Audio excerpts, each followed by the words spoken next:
আজকে ৩রা আগস্ট এমন একটি দিন যেই দিন এক দফা আন্দোলনের দাবি আনুষ্ঠানিকভাবে দেওয়া হয়েছিল, কিন্তু তারও আগেই ১৯শে জুলাই, গত বছরের ১৯শে জুলাই আমাদের ভারপ্রাপ্ত চেয়ারম্যান জনাব তারেক রহমান এক দফা দাবি কিন্তু আগেই দিয়েছিলেন। পরবর্তীতে এসে অনেক নাটকীয়তার পরে বৈষম্য বিরোধী ব্যানারে তারা কিন্তু এই ৩রা আগস্টই দিয়েছেন, এর আগে কিন্তু তারা দেন নাই।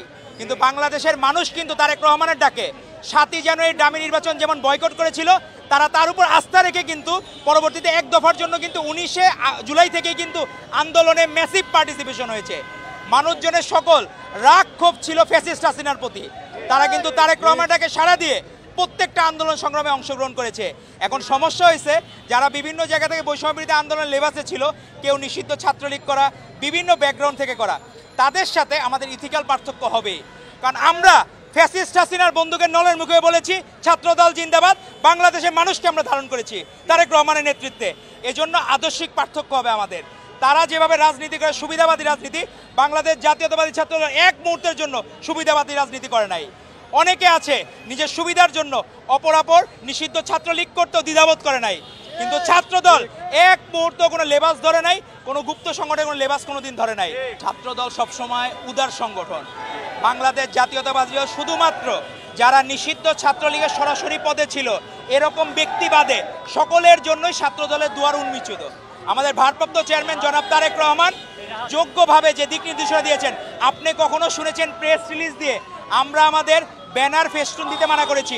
আমরা ঢাকাবাসীর কাছে গতকাল দুঃখ প্রকাশ করেছি যে আজকের অনভিপ্রেত ঘটনার জন্য প্রথমে আমরা চেয়েছিলাম শহীদ মিনার, সেখানে ঢাকা বিশ্ববিদ্যালয় প্রক্টর অনুমতি দিয়েছিলেন, কিন্তু সেই জায়গা থেকে এনসিপি বারংবার অনুরোধ করা সত্ত্বেও যে রাজনৈতিক উদারতার পরিচয় ছাত্রদল দিয়েছে, এটা অতীতে কোনোদিন পাওয়ার পার্টির কোনো ছাত্র সংগঠন কোনোদিন দেয় নাই, যে উদারতার পরিচয় দিয়েছে এবং দুঃখ প্রকাশ করেছে।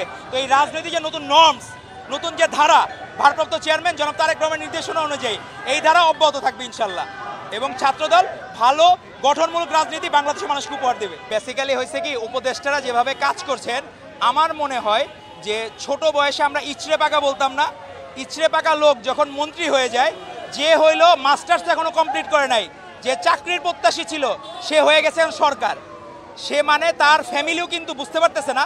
আমরা দেখলাম একজন উপদেষ্টার বাবা মুরাদনগরে একটা সিন্ডিকেট করে ফেলছে, একটা মাফিয়া সাম্রাজ্য করে ফেলছে, সে তার বাবার এখনো পর্যন্ত কোনো বিচার দাবি বা কোনো কিছু সুরাহা করে নাই। যে নিজের পিতা যদি অপরাধ হয় তারও বিচার দাবি করতে হবে, কিন্তু সেই জায়গা থেকে সে কিন্তু সবার অভিভাবক হইতে পারে নাই, বাংলাদেশের উপদেষ্টা হইতে পারে নাই। আমার মনে হয় সে শুধু মুরাদনগরে ভবিষ্যৎ দিনে এমপি হওয়ার জন্য যা যা করা দরকার তাই তাই করতেছে। কিন্তু আপনাদের মনে রাখতে হবে, ফ্যাসিস্ট হাসিনার মতো আপনারাও যদি ফ্যাসিস্ট হন, বাংলাদেশের মানুষ আপনাদেরকে বিতাড়িত করবে, কোনো দ্বিধাবোধ করবে না।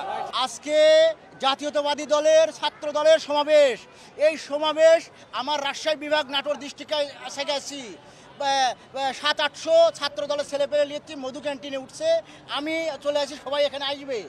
আমাদের চিন্তা যে আজকে ছাত্র দলের যতগুলো সমাবেশ হচ্ছে সর্বোচ্চ বৃহত্তম সমাবেশ হবে, বাংলাদেশের সর্বোচ্চ রেকর্ডপূর্ণ সমাবেশ হবে সমাবেশ। আজকে যদি বলে যায় যে এনসিপি যে সমাবেশ করেছে, আজকের পরে ওরা শহীদ মিনারের সমাবেশের চিন্তা ভাবনা করেছে, আজকে ছাত্র দলের সমাবেশ দেখার পরে ওরা কোনো সমাবেশ, কোনো প্রোগ্রাম করার আশা করবে না, করার চিন্তা ভাবনা করবে না। ওরা আজকের পর থেকে ওরা বিদায় নিতে হবে।